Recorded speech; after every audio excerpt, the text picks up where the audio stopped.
Welcome to the summer edition of Intro to Investments. Um, what an interesting time to take this class. Notice I didn't say good time. Notice I didn't say bad time, but an interesting time to take this class. And I say that because um, there really seems to be an extraordinary level of exuberance in this market. Maybe there's been a couple times throughout history where there's just been this, what could be called irrational exuberance, or just exuberance. And but this time it's different, because a lot of what's driving the exuberance is corporate profits. Companies are making extraordinary amounts of profit, and that tends to drive the stock market. And so, but you look at valuations today, and they're really, really high relative to where they've been historically speaking. But then you also get stuff like, normally, we bomb another country or we invade another country, stock market goes down. Normally you get oil prices go from, the 70s to over 115 bucks, stock market goes down, right? You get gas prices nationally go up by like 40%, the stock market goes down. But none of those things have happened. All these things have happened, but the stock market isn't going down. So this is a really interesting time to take the class. And I think, I mean, this could be a really interesting summer class. And so I'm excited about it because I think there's going to be, the opportunity for us to take a step back and really pay attention to what's happening and maybe explore a little bit, what does this mean from a historical standpoint? Is this good or bad?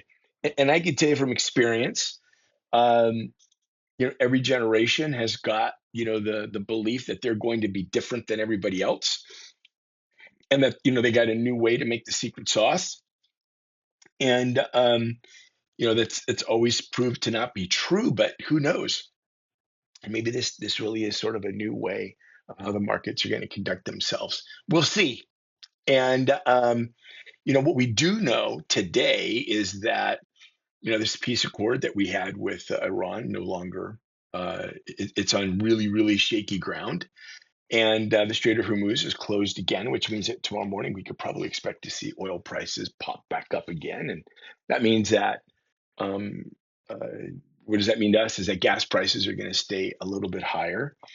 And but what does that mean on a broader scale is that, if you consider that everything you buy, everything, um, unless you are, you're going to buy all of your, unless you're growing all of your fruits and vegetables in your backyard and you're a vegan, or you've got a cow and some chickens that provide your proteins, everything that we consume is either on a plane, a train, or a truck. And fuel costs for those vehicles have all gone up significantly. And companies were sort of, they weren't passing that on directly yet, unless you were trying to jump on an airplane, in which case, summer travel is interesting. It's really, really expensive. But companies are trying to not pass that on to consumers because, there was we had that huge inflation shock several years ago. And we're trying to avoid that a little bit. But at some point, either we're going to start to see the impact of that real time in our prices. We're already seeing it. Price of tomatoes off the charts, right? I think I just paid $4 for a head of romaine lettuce, and I don't even like salad. And and so we can expect to see some of that. And so what happens when prices go up? Unless your income goes up at an equal or greater rate, your ability to consume declines. And so, but we're not seeing that yet. And so, but maybe we will see that over the summer. Who knows? There are so many things that we could see over the summer that could just cause a little bit of chaos. We'll have to see. I could tell you that the spring class, which was last year, very interesting. Obviously, you can imagine. April of last year, what was called Liberation Day, created significant amounts of chaos in the markets. Markets dropped 20% something. Everybody was freaking out during that class. It was a great time to learn about the stock market. And so I'm not hoping the stock market goes down by 20%, but that's a really interesting time to learn. So enough babbling. Let's get into the class. You should all be able to get into Canvas. The course is published. Syllabus is here. This is a link to the stock market game that we will be using. You do not have to pay to use this. They're going to want to charge you. Don't let them charge you. There's always that like line at the very bottom that says, click here if you don't want to pay. Look for that link because it's there. Nobody has to pay. And then we're going to be using this. And then my information is here. My contact information is the most important. If you want to know who I am, this is on here as well. But this number is the big, this is where you get me. Hit that mobile number. I've only got one phone. So I know a lot of people have two phones, like one for work, one for personal. I've got one. So you text this number, I respond. I mean, I'll respond up until 8:30 at night in most cases. I go to bed early because I like to read, and I'm an early guy. So if you text me 11 o'clock at night, expect a text in the morning. But normally you hit me up during the day, I respond right away. So you got questions or you need some help, hit me up. I've got office hours, but don't worry about that. If you've got a question, reach out straight away. The other is that I'm going to be putting in some additional reading or watching videos. I think could be really interesting. And I'll just keep updating this. So, like, if you've got an extra minute, you want to watch this. Jamie Dimon, I think, might be. He's the CEO of J.P. Morgan Chase. He might be the best. He might be. I know he's probably the top two, three, four CEOs in the world. And historically speaking, the guy's just off the charts, brilliant. And he's got a really interesting, unique insight into the markets and psychology of man. This one's fun. Anthropic CEO. What a great interview this was as well. So I'm going to be putting up stuff, and this is sort of bonus stuff, right? Um, we're going to be following the news up big time. A lot of this class is really going to be you paying attention to what's going on in the markets and then talking about it. Because I got to tell you, I'm up. I'm up. I feel like I'm up on what's going on in the world, but the world's huge, and so I only have the ability to consume, like a tenth of a percent of everything that's really going on. But maybe you're looking at a different tenth, and you're the other 150 the other 50 students in this class are looking at something else, and collectively we might be able to understand maybe what's going on in 10% of the market, which would be massive. So that's how we're going to be learning. We're going to be reading stuff and digging in and doing a little bit of research, and then sharing that. So here's some of my favorite resources, like Bloomberg. I love Bloomberg. I subscribe to Bloomberg. I actually pay these guys. I don't like to pay anybody, but I pay these guys, and because they've just got the best data, and they are really, really plugged in. I also like BBC News. I like to go to their business section. I like to go to their technology section. And why would I do that? We're in the United States. Why would I go to BBC? Well, one of the big reasons is that, this is what happens when you don't subscribe. I don't pay BBC. One of the big reasons why is that it gives you a different perspective. Some would argue that a percentage of our news is propaganda. And so sometimes getting a view from outside can give you a different perspective. Yahoo Finance is great. You can get some really good information. But once again, you got to recognize that interspersed in here is some these are ads. I mean, these guys get paid. So you might be reading, oh, look at this. There's what you could expect, except this is an ad, right? And you got to be able to differentiate between them. And then darn it, it got moved. Let's see, The Economist. Every Sunday morning, I just got back. Every Sunday morning, I go to breakfast. I go by myself, and which is not nearly as sad as it sounds. And I read The Economist, and it is brilliant, and it gives you such a unique perspective. Same thing, European paper, but you're going to read about stuff, and sometimes you get a free trial. Sign up for all your free trials, and then just cancel before they want you to pay them, because where you get your news, the variety of sources you get really makes you a little bit more, well-rounded. It also introduces you to very interesting perspectives. Like, for example, this morning I was just reading about Japanese banks. For a couple of decades, Japan had like a zero interest rate, which meant that if you were a bank, there was no money to be made because the bank makes money in between the essentially 0.002% that they pay you on your savings account and the 8% that they charge me if I want to go buy a car, right? That's where they make their money. They pay you this little teeny tiny. They use your money, they lend it to somebody else, and they make the difference, right? Well, banks in Japan, it was zero, right? So you borrow money, it's zero. You put money into the bank, you get zero. Banks were just, they were trying to make money on fees. Well, now, Japan's got an interest rate like 1.6% because their economy is doing better. Except that, banks are making profits, except all the big banks are making profits. They've got a bunch of regional banks like us, not as many as we do. We've got like 4,000. They've got like, it was 100, I think, regional banks. And the regional banks aren't doing as well because they don't have as much scale. And so they're talking about the fact that some of these regional banks are starting to merge, which we've seen happen already. So very interestingly, I'm like, okay, I need to start doing a little bit of research on can I go buy some of those regional banks because maybe you get a little bit of forethought, a little bit of data. If two banks merge, um, those stocks tend to go up, and so that's one of the reasons why I like to read stuff like The Economist and everything else. Let's get back into the class. A couple extra credits. There's three of them. Open discussion, and it is open for a long time. It's open now, but it'll be open through the end of the semester. And this is where if you find something interesting, like when I read that thing about banks in Japan, I probably would have dumped that into open discussion and said, "Well, this is interesting.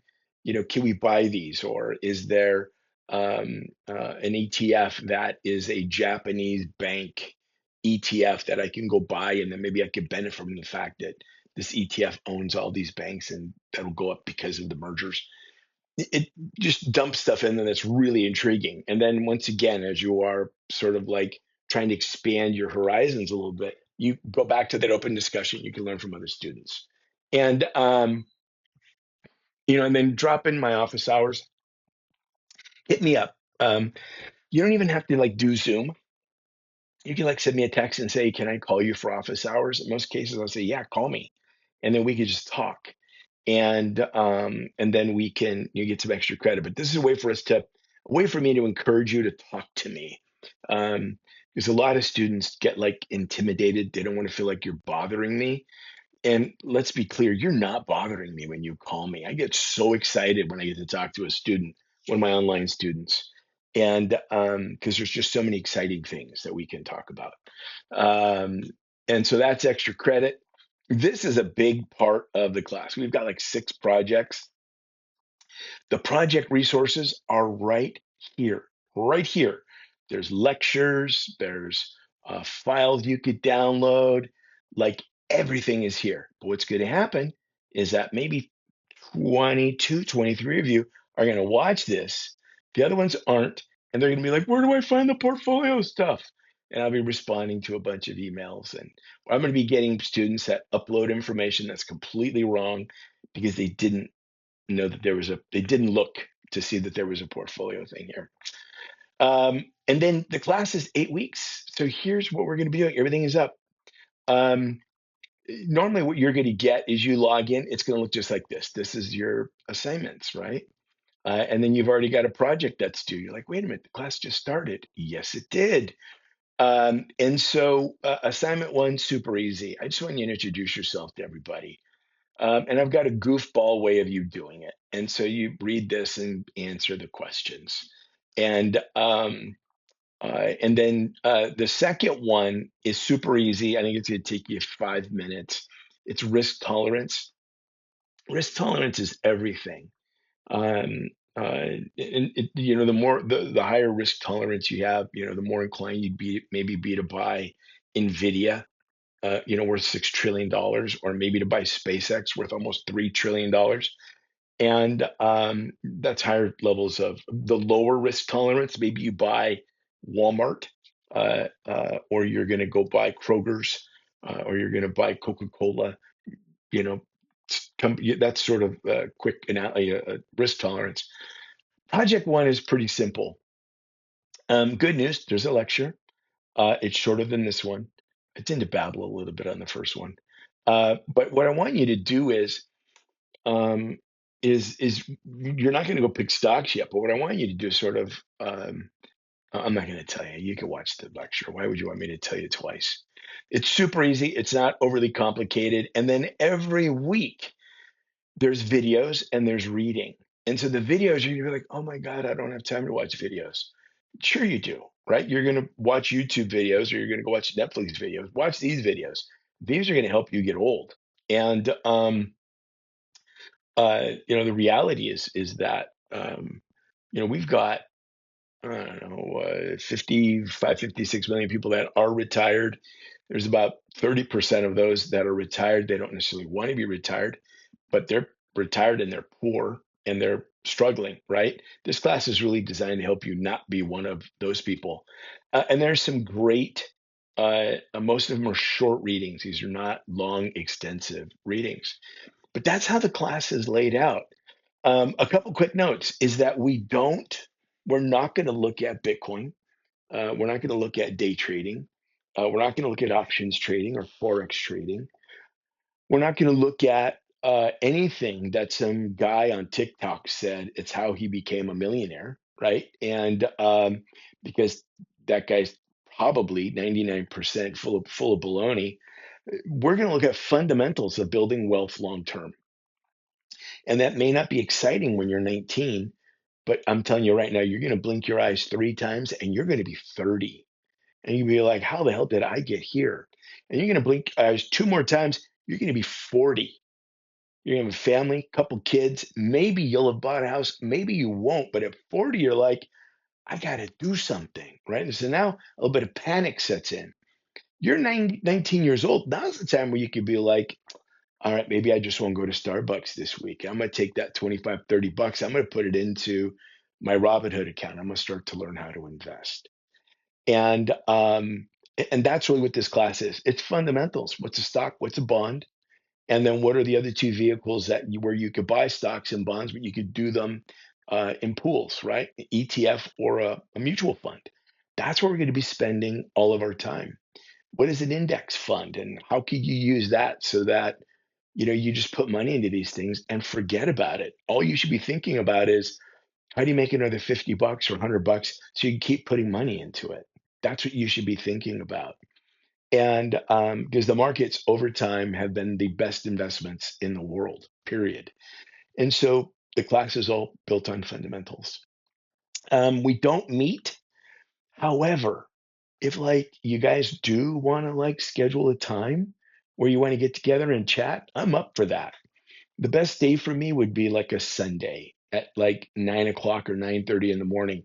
I'm a doctoral student, so I'm working on a doctorate, and I've got class from 7:30 to 9 o'clock every Sunday morning. So doing it after that class would be perfect because I've already got my brain on. Normally there's 2 cups of coffee in, so I'm ready to have a chat. And so if you guys do want to do that, just hit me up and we could just tentatively schedule something. And if people show up, we chat. It won't be a class. It would be more of this is what happened in the market today. What do we think? It would be more of a chance for us to talk. Um, Starting in week 2, this is important. There is a post and comment that will be every week of the class after this. This is designed for you to every week. You should be on Friday, the market's closed. What happened this week? You should be doing sort of a debrief with yourself. I do that every Friday. I'm like, okay, what happened? This very first week, you're not going to have a portfolio yet, but in week 3, you will, right? You're going to start building a portfolio. And so I use ChatGPT to do this. And here's a lecture, right? So I'm not going to tell you about it, but I use ChatGPT every single day. And it helps me do better research on investments. Helps me do better research on almost everything. And then sometimes I'll use ChatGPT and I'll open up like Googles, and or I'll open up like Claude, and I will ask ChatGPT, and then I'll ask Claude, and I'll see if the answers are roughly the same. Or I will ask GPT, and then I will go give it to Claude and say, "Hey, Chat just said this. What do you think?" As a way of getting a second opinion. I got to tell you, it's brilliant being able to use that. But I'm all over you using AI to go do this. And this is the link to go get that lecture. So I'm not going to do it, even though I really, really, really want to do it. So if you have any questions, you know how to find me. Just hit the clone contact information, send me a text. We can have a little chat. Or if you just want to send me a text and say, "Hey, excited to be in the class," um, that would be fine too. So I hope everybody has a good weekend. This is going to be a very interesting 8 weeks. And let's hope it's not interesting madness. Let's hope it's interesting, great opportunity to learn without there being too much chaos. But cross our fingers. Let's see what happens. Thanks.